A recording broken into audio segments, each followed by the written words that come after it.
స్వాగతం. మా ఛానల్ ని సబ్స్క్రైబ్ చేయండి, లైక్ చేయండి, షేర్ చేయండి. తీసుకుంటున్న చర్యల మేరకు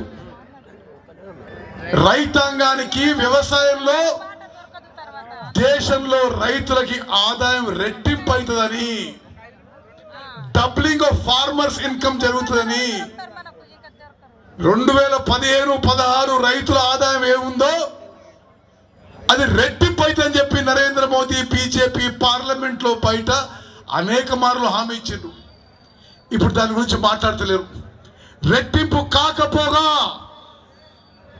కేంద్ర బీజేపీ ప్రభుత్వంలో నరేంద్ర మోదీ హయాంలో రైతుల ఆదాయం తగ్గింది. అదేవిధంగా పార్లమెంట్ సాక్షిగా ఢిల్లీ వీధుల్లో దేశ రైతులు ఆందోళనకు దిగితే మరి ఈ బీజేపీ ప్రభుత్వం జానారెడ్డి గారు చెప్పినట్టుగా కనీస మద్దతు ధర ఎంఎస్పీకి చట్టబద్ధత కల్పిస్తాము, చట్టం తీసుకొస్తామని హామీ ఇచ్చి దేశంలో రైతాంగాన్ని మోసం చేసిండ్రు. ఎంఎస్పీకి కనీస మద్దతు ధరకి చట్టబద్ధత తీసుకురాలేదు. అదేవిధంగా 2022 లోపల హౌసింగ్ ఫర్ ఆల్ అందరికీ ఇల్లు కట్టిస్తామన్నారు. దేశంలో తెలంగాణలో ఒక్క ఇల్లు కూడా కట్టింది నరేంద్ర మోదీ బీజేపీ ప్రభుత్వం.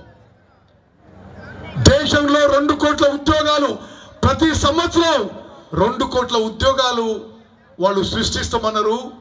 ఉన్న ఉద్యోగాలే తగ్గిపోయినాయి. రాహుల్ గాంధీ గారు మొన్న తుక్కుగూడలో చెప్పిండు, కేంద్ర ప్రభుత్వంలో 30 లక్షల ఉద్యోగాలు ఖాళీగా ఉన్నాయి.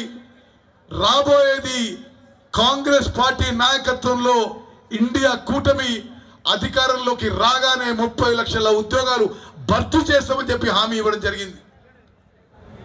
అదేవిధంగా తెలంగాణ రాష్ట్రానికి కూడా బీజేపీ అనేక విషయాల్లో అన్యాయం చేసింది.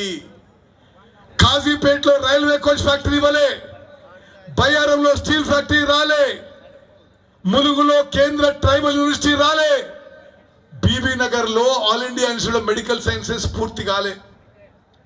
అదేవిధంగా ఇదివరకే మంజూరైన ఐటీఐఆర్ ప్రాజెక్టు కాంగ్రెస్ మంజూరు చేస్తే బీజేపీ వచ్చి దాన్ని రద్దు చేసింది.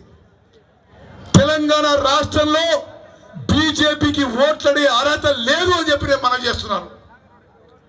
అదేవిధంగా మిత్రులారా, ఈ బీఆర్ఎస్ పార్టీ పని అయితే అయిపోయింది. పార్లమెంట్ ఎన్నికల తర్వాత బీఆర్ఎస్ పార్టీ మనుగడ ఉండదు. బీఆర్ఎస్ పార్టీ అయిపోయింది.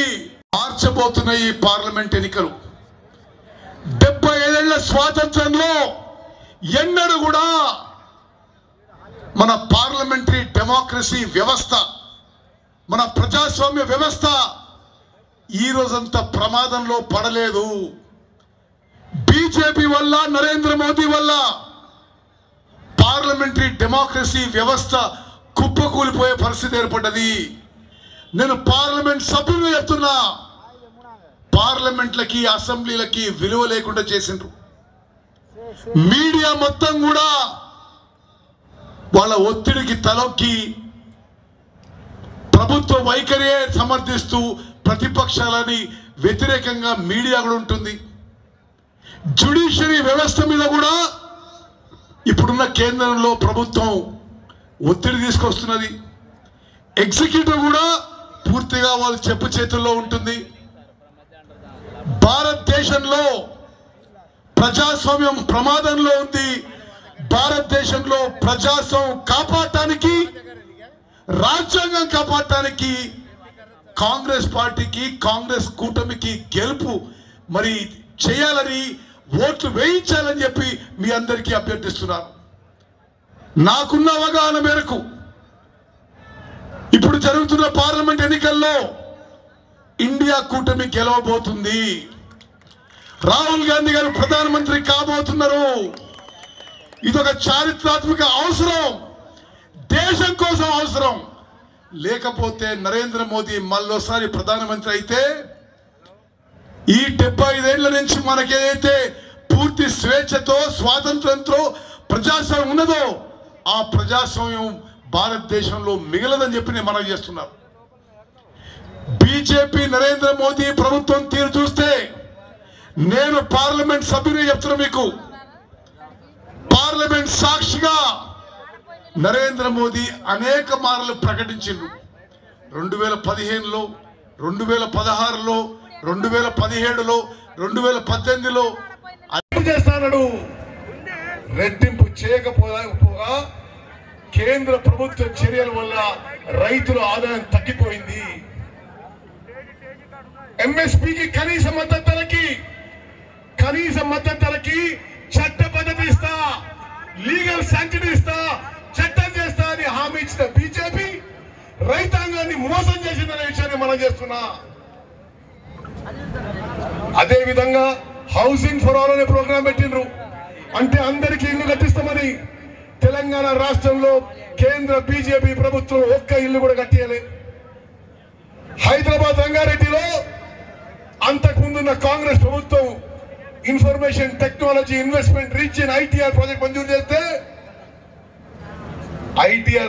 చేస్తే దానికి పెట్టుబడి 2.5 లక్షల కోట్లు, 50 లక్షల ఉద్యోగాలు రావాలి. బీజేపీ ప్రభుత్వం కేంద్రంలో వచ్చి రద్దు చేసిన విషయాన్ని మనం చేస్తున్నాం. మిత్రులారా, భారతదేశంలో బీజేపీ ప్రజాస్వామ్యకే ప్రమాదం అని చెప్పి మనం చేస్తున్నా. మళ్ళోసారి బీజేపీ గెలిచి నరేంద్ర మోదీ ప్రధానమంత్రి అయితే ఈ విధంగా మనం అయితే పూర్తి స్వేచ్ఛతో ఒక ఫ్రీ అండ్ ఫెయిర్ డెమోక్రసీలో బతుకుతున్నామో అది ముందు ఉండబోదు అని చెప్పి కూడా నేను మనం చేస్తున్నా. భారతదేశంలో ప్రజాస్వామ్య వ్యవస్థలని, సంస్థలని విచ్ఛిన్నం చేసింది, బలహీనపరిచింది నరేంద్ర మోదీ బీజేపీ ప్రభుత్వం మనం చేస్తున్నా. పార్లమెంటు వ్యవస్థ బలహీనపరిచిండ్రు. మీడియా వ్యవస్థని ఒత్తిడికి తలొక్కే విధంగా చేసిండ్రు. ప్రజాస్వామ్యం కాపాడే అన్ని వ్యవస్థలకి బీజేపీ ప్రమాదకరం అని చెప్పి మనం చేస్తున్నాం. ఈరోజు కొంత ఆత్మ సంతృప్తి మనం చేస్తున్నాం. ప్రియమైన మిర్యాలగూడ కార్యకర్తలారా, మీరు చెప్పిన ప్రతి అంశం పార్లమెంట్ లో మీ కలం విప్పాను. మిర్యాలగూడ రైల్వే స్టేషన్ కొంత మేరకు ఇంప్రూవ్ చేసినాం.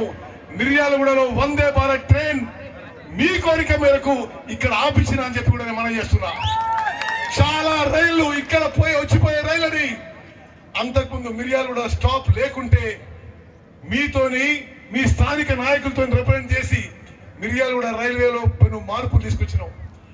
ఈ రోజు నేను గర్వపడి చెప్తున్నా, తమ్ముడు, ప్రియ మిత్రుడు కుందూరి రఘువీరారెడ్డి గారు నాకంటే మెరుగైన పార్లమెంట్ సభ్యుడు అవుతాడని చెప్పి మనం చేస్తున్నా. ఏ విధంగానైతే ప్రతి అంశం పార్లమెంట్ లో లేవెత్తినామో, మీకోసం పార్లమెంట్ లో పోరాటం చేసినామో అదే విధంగా రఘువీరారెడ్డి చేస్తాడు. అతనికి మీరు భారీ మెజారిటీ ఇవ్వాలని.